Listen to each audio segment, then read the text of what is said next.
杜苏芮风台侵袭南台湾，陆续造成停电的灾情。到上午9点，嘉义地区已经有5385户停电当中，主要停电区域集中伫嘉义县沿海、东石乡、义德乡等地区。台电嘉义区营业处动员110多位的工程人员，出动吊臂车等等工程车辆50台，正全力抢修当中，预计伫下晡会当恢复100%的供电。台电嘉义区处表示，因为杜苏芮风台环扫南部地区，风势一度达到12级的强风，造成真侪条的高压输电线跳脱，强劲的风势竟造成真侪路树倒去，以及看板落来缀着电线，并且有多处的电火条被强风吹倒，必须中建电火条以及有线。部分偏乡山区因为道路塌方无法度进入抢修，必须影响抢修复电的进度，也阁请用户加一点耐心，给予包容甲鼓励。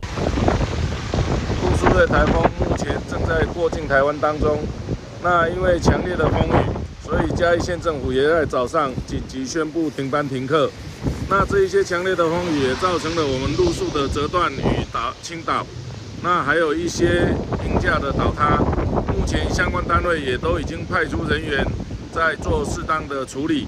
希望各位乡亲在台风期间，如果没有必要的事情，尽量不要外出。然后有事外出的时候，也应该要随时注意自己的安全。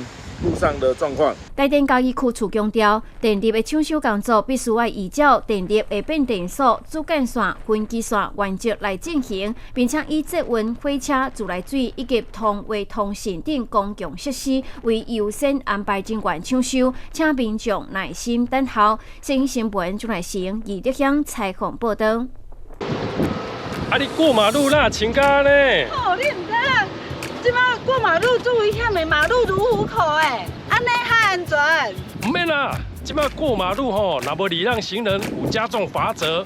即摆变足安全的啊，你放心啦。安尼我就放心啊，安尼我就免挂吼。好。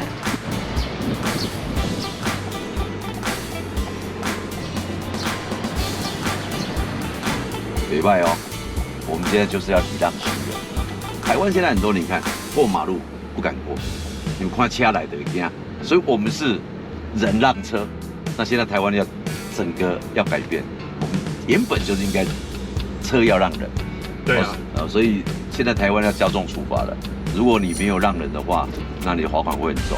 大家免惊，即马要过马路啊，不管你是塞车还是桥多慢，一定要让行路的人先过，啊那无会加重罚款的罚钱哦。所以即马政府做重视这吼，所以所有塞车、桥多慢的人，看到行人要过马路，一定要让他们先过。